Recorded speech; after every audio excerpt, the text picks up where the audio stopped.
think I'm dealing with it okay. You know, I'm so lucky. I've had no sickness myself, and people around me haven't. I've lost some people for different reasons, but I am, for the most part, just hanging tight. I think I have not experience with this, but I have experience with waiting in my life. It's like, I haven't really been given everything right away, like, especially in the whole thing about like, music or whatever. I feel worse for people that were like, like artists that were brand new, that were like just about to like kind of drop their shit, or like kind of were like on the like precipice of like getting. I feel like I was able to get a foothold a bit before this happened, and so, I'm grateful for that. You could like, this is the kind of thing that you could miss a whole shot, and it's awful to think about that, and I just feel like I'm just aware of that kind of stuff. So I think, I've been like kind of nonstop creative since this happened. I've been like writing a lot, and just being able to spend a lot more time on my record because I was going to be doing a lot of stuff from abroad, and back and forth and all this stuff. And I'm just, I'm going to be prepared when I get out. That's what I feel like. One of the things that like really helped me to write songs, even when I'm not quote unquote inspired, when I was like, just writing songs for other people as a job, that was like the only, like, that was how I was making a living. They're not being for myself, and I had to come up with ideas constantly to write. There was no like kind of like, oh, you poor artist, like go see a movie and relax. Don't worry, if you're not inspired, it's okay. We'll do it tomorrow.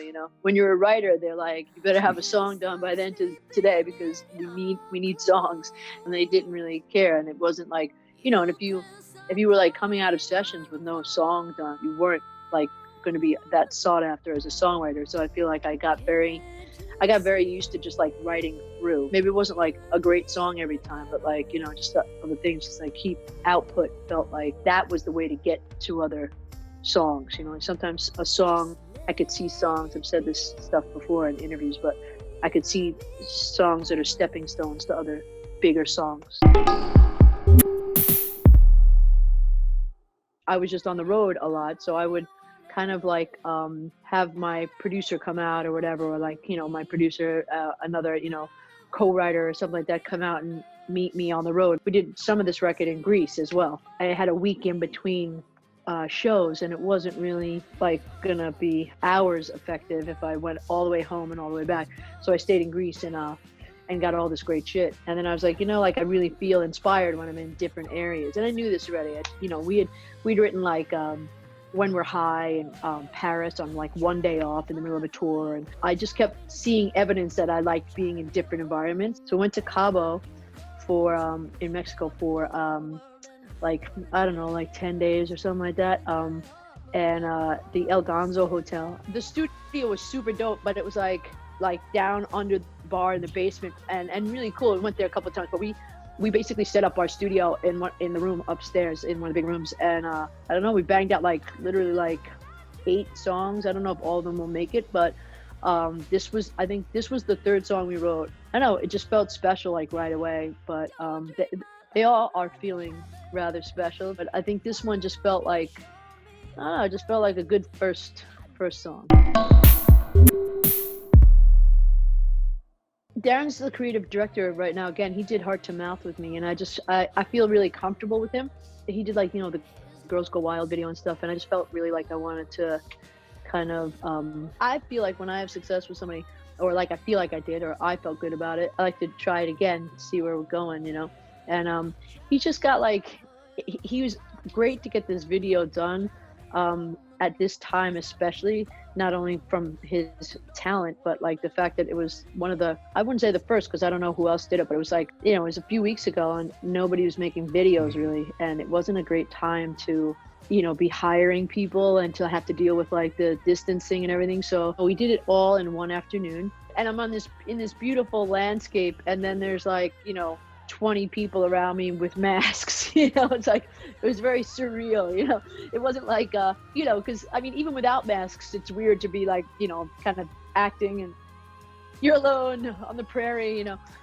Here I am, but it's just an interesting time. You had to be done very, very buy the book and everything. But I think Darren really filmed the hell out of it, and it looks beautiful. I think I might not have even done this with my life if I really saw all the competition. You know what I mean? Thank God we have the technology to see this and do this. This whole thing. Can you imagine like the 70s, like people not being able to tour or anything, and people like, I mean, wow.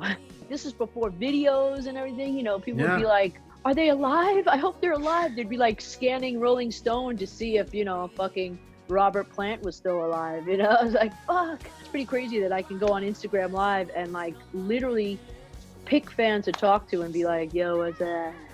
It's crazy. I'm in your living room. I'm talking to you directly in your living room. Like if I could have talked to Jeff Buckley like face to face on Instagram, you know, whatever that was back in the day, I would have been like, holy shit, look at these Zoom calls. I mean, like Zoom is like the way of life. I mean, even, you know, even the business that is going on. I know a lot of business has been halted, but man. I mean, it's real, and it's not going away, and it's something that we have to chip away at like every day to try to undo everything that's been done, you know, and, you know, kind of dismantle so much that's there, and then kind of build a new way of thinking about things and a new way of acting on things. And we have all these people that don't want that, you know, so we're in it right now. In my lifetime, you know, this is as intense as it's got, and it needs to. I mean, we can't keep going like this. Like we can't move forward as a society without equality.